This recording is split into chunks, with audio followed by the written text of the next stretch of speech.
investing in the economy, अर्थव्यवस्था में निवेश, अवसंरचना में सार्वजनिक निजी भागीदारी, अवसंरचना से जुड़ा प्रत्येक मंत्रालय 3 वर्ष पाइपलाइन वाली परियोजनाओं को लाएगा जिन्हें पीपीपी मोड में कार्यान्वित किया जा सके। राज्यों को भी ऐसा करने के लिए प्रोत्साहित किया जाएगा और वे पीपीपी प्रस्तावों को तैयार करने के लिए IIPDF भारत अवसंरचना परियोजना विकास निधि स्कीम से सहायता ले सकते हैं। अवसंरचना के लिए राज्यों को सहायता, पूंजीगत व्यय और सुधारों के लिए interest free loans to states for capital expenditure and incentives. पूंजीगत व्यय और सुधारों के लिए प्रोत्साहन हेतु राज्यों को 50 वर्ष की अवधि वाले ब्याज मुक्त ऋण हेतु 1.5 लाख करोड़ के परिव्यय का प्रस्ताव किया जाता है। परिसंपत्ति मौद्रीकरण योजना 2025-30 वर्ष 2021 में घोषित प्रथम परिसंपत्ति मौद्रीकरण योजना की सफलता को आगे बढ़ाते हुए नई परियोजनाओं में 10 लाख करोड़ की पूंजी निवेश के लिए वर्ष 2025-30 हेतु द्वितीय परिसंपत्ति मौद्रीकरण योजना को शुरू किया जाएगा। इस योजना को सहायता प्रदान करने के लिए विनियामक और राजकीय उपायों को सुसंगत बनाया जाएगा। जल जीवन मिशन वर्ष 2019 से 15 करोड़ से अधिक परिवारों को नल से पेयजल प्रदान किया गया है, जो ग्रामीण आबादी का 80% हिस्सा है। 100% कवरेज हासिल करने के लिए बढ़े हुए कुल परिव्यय के लिए इस मिशन का विस्तार 2028 तक करने की घोषणा करते हुए मुझे खुशी हो रही है।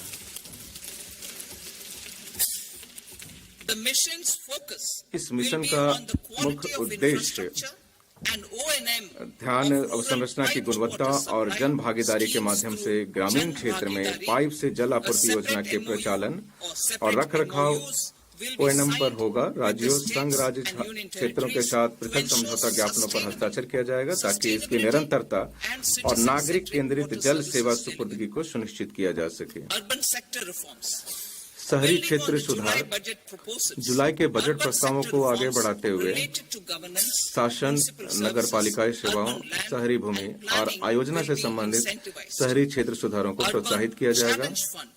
शहरी चुनौती निधि जुलाई के बजट में घोषित विकास केंद्रों के रूप में शहरों का सृजनात्मक पुनर्विकास और जल एवं स्वच्छता के लिए प्रस्तावों को कार्यान्वित करने हेतु सरकार 1 लाख करोड़ की शहरी चुनौती निधि स्थापित करेगी।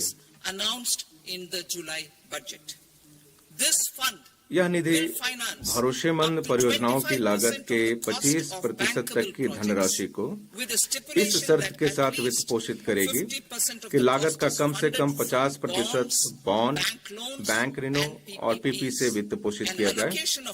वर्ष 2025-26 के लिए 10,000 करोड़ के आवंटन का प्रस्ताव है। विद्युत क्षेत्र सुधार हम राज्यों द्वारा बिजली वितरण सुधारों और अंतर राज्य ट्रांसमिशन क्षमता के संवर्धन को प्रोत्साहित करेंगे। इससे बिजली कंपनियों की वित्तीय स्थिति और क्षमता में सुधार होगा। राज्यों को इन सुधारों पर कार्य करने पर GSDP की 0.5% अतिरिक्त उधारी की अनुमति दी जाएगी।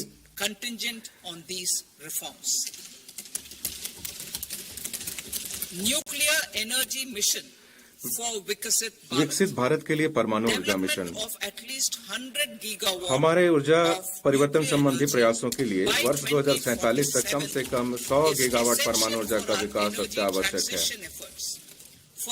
इस लक्ष्य को हासिल करने के लिए निजी क्षेत्र के साथ सक्रिय भागीदारी हेतु परमाणु ऊर्जा अधिनियम और परमाणुवीय नुकसान के लिए सिविल दायित्व अधिनियम में संशोधन किए जाएंगे। लघु मॉड्यूलर रिएक्टरों SMR के अनुसंधान और विकास के लिए 20,000 करोड़ के परिव्यय के साथ एक परमाणु ऊर्जा मिशन स्थापित किया जाएगा। वर्ष 2033 तक स्वदेशी रूप से विकसित कम से कम 5 SMR क्रियाशील हो जाएंगे।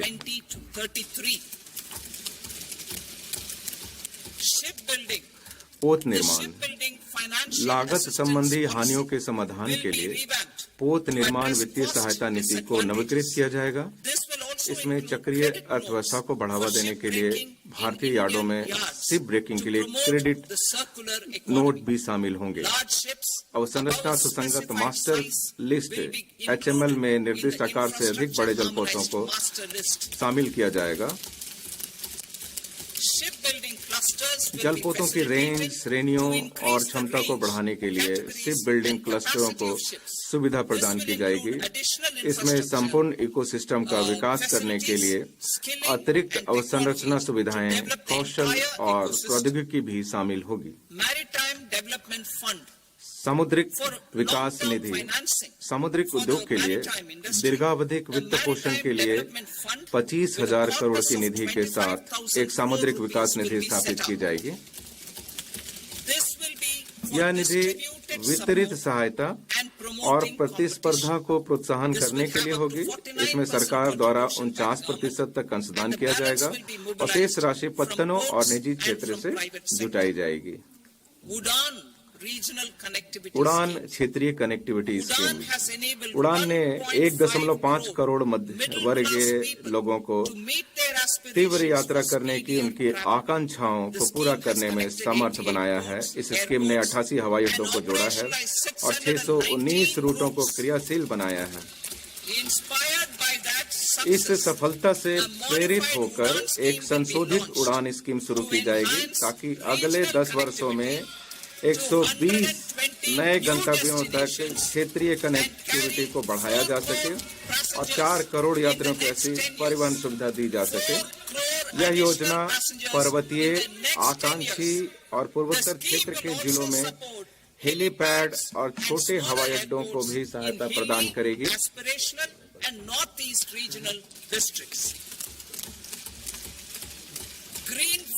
Airports will be facilitated in Bihar. Bihar में greenfield airport needs of the state. These will be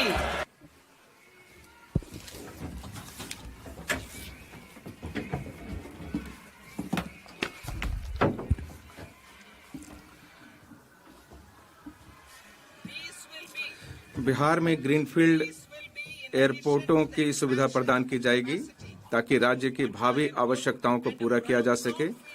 ये पटना एयरपोर्ट और बिहटा में डाउनफील्ड एयरपोर्ट की क्षमता के विस्तार के अलावा होंगे।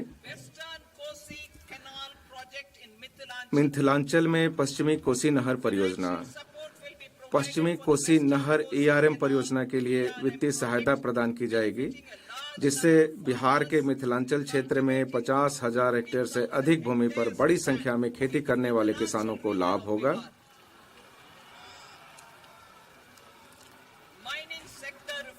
खनन क्षेत्र सुधार सर्वोत्तम पद्धतियों के आदान प्रदान और राज्य खनन सूचकांक की संस्थापना के माध्यम से लघु खनिजों सहित खनन क्षेत्र में सुधार किए जाएंगे।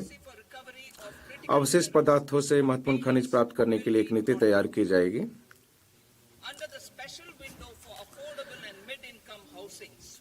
स्वामी निधि 2 किफायती और मध्यम आय आवास के लिए विशेष विंडो स्वामी के अंतर्गत विशिष्ट आवास परियोजनाओं से 50,000 आवासीय इकाइयों का निर्माण पूरा कर लिया गया है और घर खरीदने वालों को इनकी चाबियां सौंप दी गई हैं। अन्य 40,000 इकाइयों का निर्माण कार्य वर्ष 2025 में पूरा कर लिया जाएगा, जिससे उन मध्य वर्गीय परिवारों को मदद मिलेगी जो ऋण पर EMI का भुगतान कर रहे थे और साथ ही अपने वर्तमान आवास में रहने के लिए किराए का भुगतान भी कर रहे थे।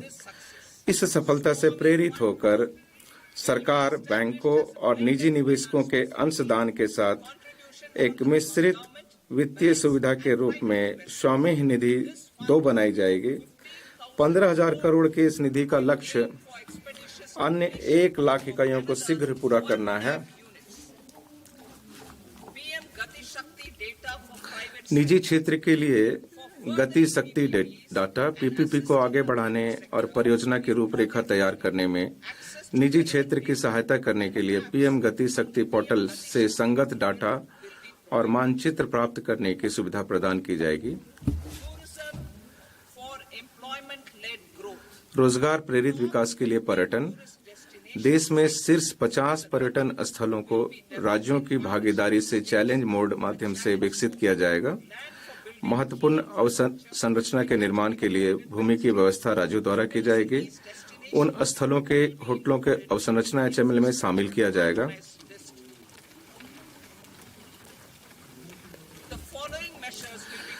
रोजगार प्रेरित विकास को सुगम बनाने के लिए निम्नलिखित उपाय किए जाएंगे। आतिथ्य प्रबंधन संस्थानों सहित हमारे युवाओं के लिए गहन कौशल विकास कार्यक्रमों का आयोजन, होम स्टे के लिए मुद्रा ऋण प्रदान करना, पर्यटन स्थलों में यात्रा की सुगमता और संपर्क में सुधार करना, पर्यटकों हेतु सुख सुविधाएं, स्वच्छता और विपणन संबंधी प्रयासों सहित प्रभावी पर्यटन स्थल प्रबंधन के लिए राज्यों को निष्पादन संबंध प्रोत्साहन प्रदान करना और कुछ पर्यटक समूह के लिए वीजा शुल्क छूट के साथ साथ ई वीजा की सुविधाओं को सुव्यवस्थित करना। जुलाई के बजट में आध्यात्मिक और धार्मिक महत्व वाले स्थानों पर जोर देने के क्रम को आगे बढ़ाते हुए भगवान बुद्ध के जीवन काल से संबंधित स्थलों पर विशेष ध्यान दिया जाएगा।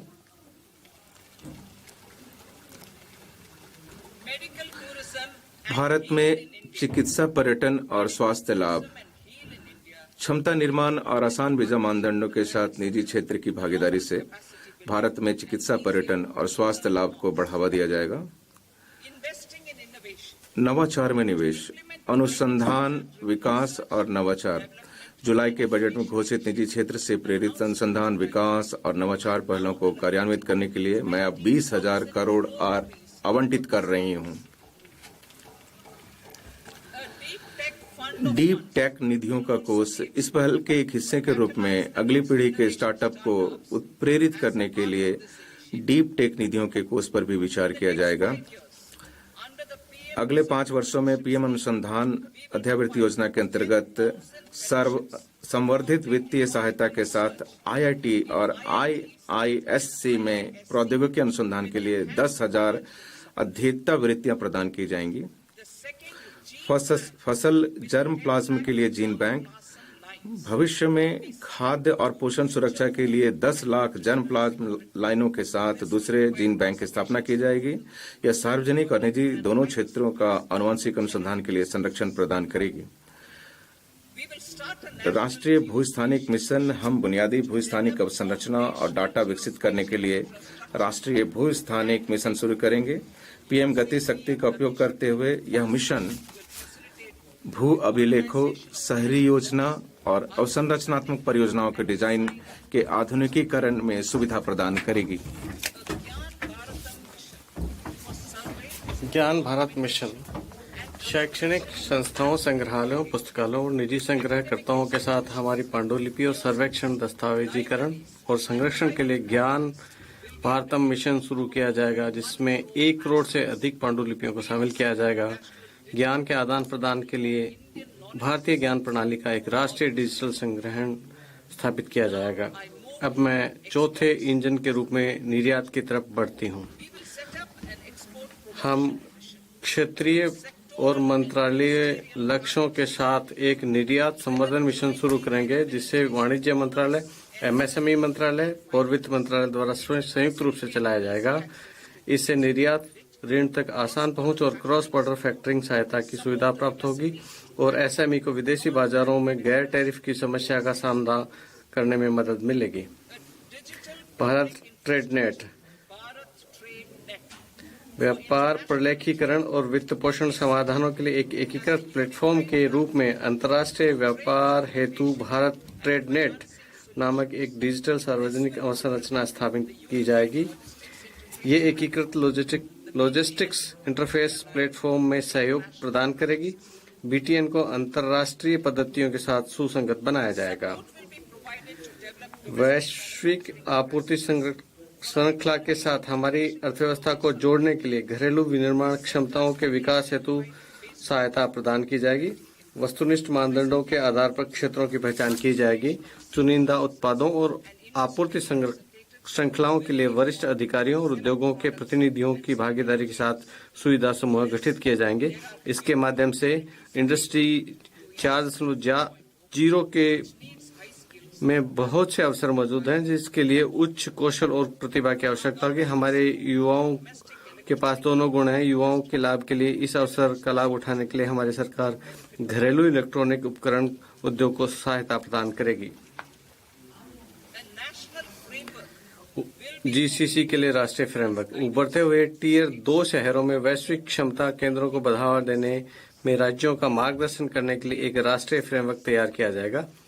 ये प्रतिभा और अवसंरचना की उपलब्धता को बढ़ाने, भवन उपनियम सुधारों के लिए उपायों और उद्योगों के साथ सहयोग हेतु एक तंत्र का सुझाव देगा।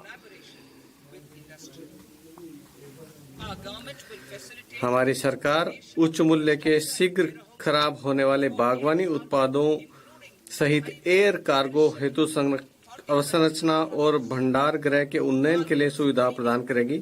कार्गो जांच और सीमा शुल्क प्रोटोकॉल को सुव्यवस्थित और प्रयोक्ता अनुकूल बनाया जाएगा। अब मैं इंजन के रूप में सुधारों की तरफ बढ़ती हूं और विशेष सुधारों का उल्लेख करूंगी। पिछले 10 वर्षों में हमारी सरकार ने करदाताओं की सुविधाओं के लिए बहुत से सुधार किए हैं, जैसे कि अप्रत्यक्ष कर निर्धारण, दूसरा करदाता चार्टर, तीसरा त्वरित विवरणी, चौथा स्वकर निर्धारण पर लगभग 99% विवरणी, पांचवा विवाद से विश्वास से